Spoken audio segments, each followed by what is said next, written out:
ദൈവത്തിന് ഏറ്റവും ഇഷ്ടമുള്ളത് എന്താണെന്ന് ആർക്കാണ് പറയാൻ കഴിയുക?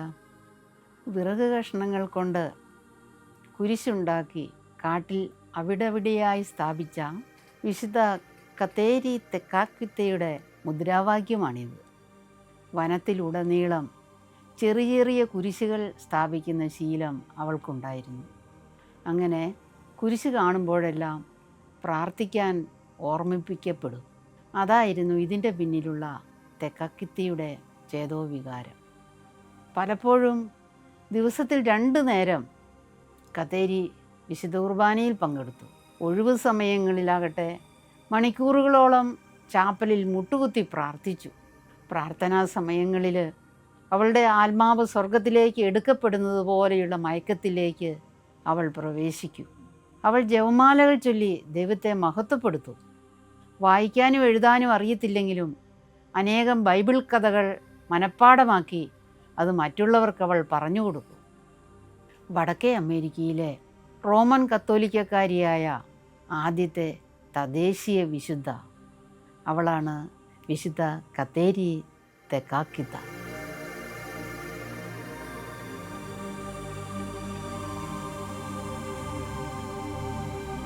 അവൾ ജനിച്ച് 4 വയസ്സായപ്പോൾ അവിടെ പടർന്നു പിടിച്ച വസൂരിയാൽ അവളുടെ മാതാപിതാക്കൾ മരണത്തിന് അടിപ്പെട്ടു.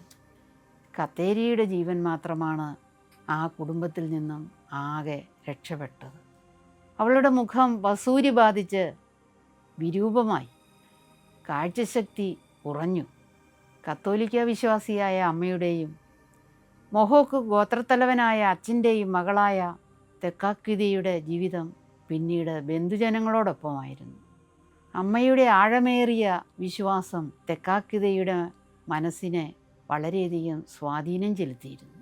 ക്രിസ്തീയ വിശ്വാസിയായ അമ്മ മൊഹാക്കുകളാൽ അവരുടെ ഗ്രാമം ആക്രമിക്കപ്പെട്ടപ്പോൾ ബന്ദിയാക്കപ്പെടുകയും പിന്നീട് മൊഹാക്ക് തലവനെ വിവാഹം ചെയ്യാൻ നിർബന്ധിതയാവുകയും ചെയ്തു. ക്രിസ്തീയ വിശ്വാസിയായിരുന്നെങ്കിലും ആ അമ്മ തൻ്റെ മകളെ സ്നാനപ്പെടുത്തിയിരുന്നില്ല.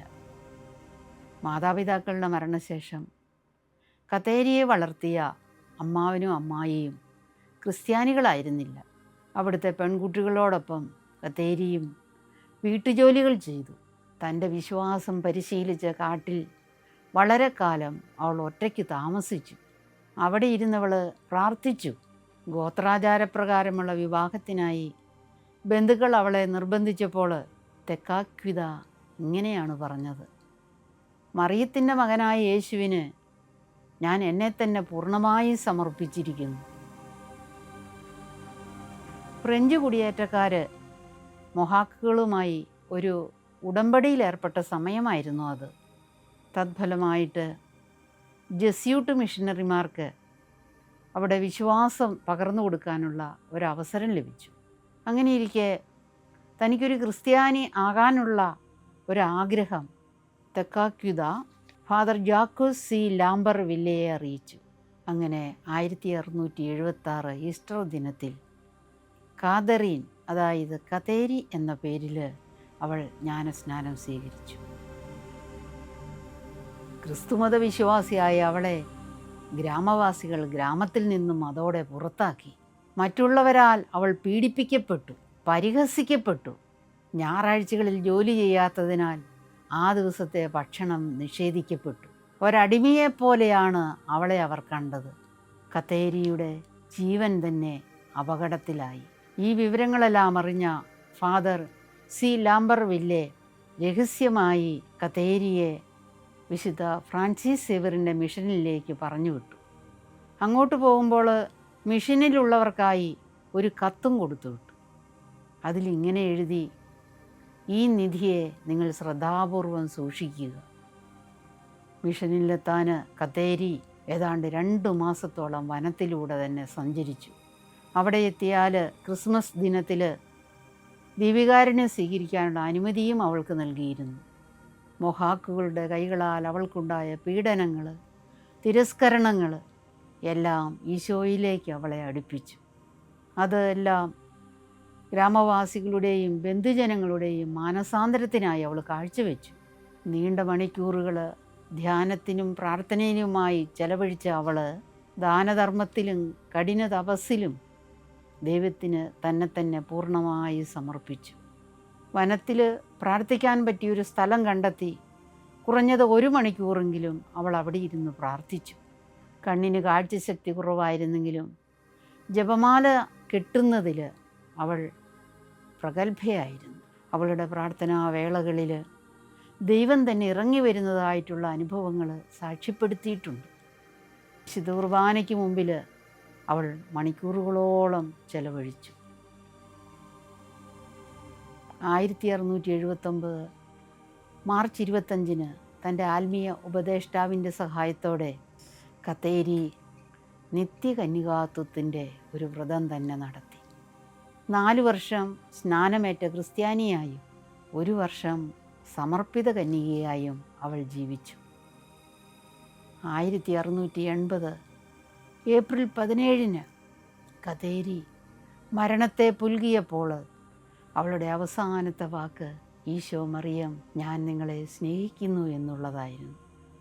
മരിച്ച ഉടനെ അവളുടെ നിറം മാറി, ചുണ്ടുകളിൽ പുഞ്ചിരി വിടർന്നു, വസൂരിയുടെ വടുക്കൾ അപ്രത്യക്ഷമായി. അവളുടെ മുഖം അതീവ സുന്ദരവും പ്രകാശമാനവുമായി മാറി. കത്തേരിയുടെ മരണവാർത്ത ഗ്രാമത്തിൽ നിന്നും ഗ്രാമത്തിലേക്കും കാനഡ മുഴുവനും വ്യാപിച്ചു. വിശുദ്ധ മരിച്ചു എന്നാണ് അവർ പറഞ്ഞത്.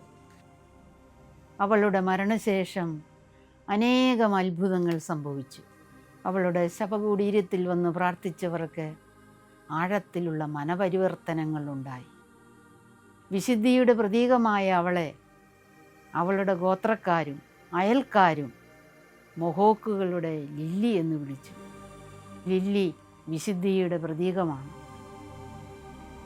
2012 ഒക്ടോബർ 21 ബെനഡിക്ട് 16 മാർപ്പാപ്പ കത്തേരിയെ വിശുദ്ധയായി പ്രഖ്യാപിച്ചു. കത്തേരിയെ നാം സ്മരിക്കുമ്പോൾ ദൈവം നമുക്ക് തന്നിട്ടുള്ള വിളിയെക്കുറിച്ച് നമുക്ക് ചിന്തിക്കാം. നിർമ്മലരാകാം, വിശുദ്ധരാകാം, ഹൃദയശുദ്ധി പ്രകാശിപ്പിക്കാം. ദൈവത്തിന് ഏറ്റവും ഇഷ്ടമുള്ളത് ഏതാണെന്ന് ആർക്കാണ് പറയാൻ സാധിക്കുക? അങ്ങനെ അത് ഞാൻ ചെയ്യും എന്ന അവളുടെ മുദ്രാവാക്യം നമുക്കും നമ്മുടേതായി സ്വീകരിക്കാം. വിശുദ്ധ കുർബാനയുമായി ബന്ധപ്പെട്ട വീഡിയോകൾ നിങ്ങൾക്ക് ലഭിക്കാൻ ഈ ചാനൽ സബ്സ്ക്രൈബ് ചെയ്യുക.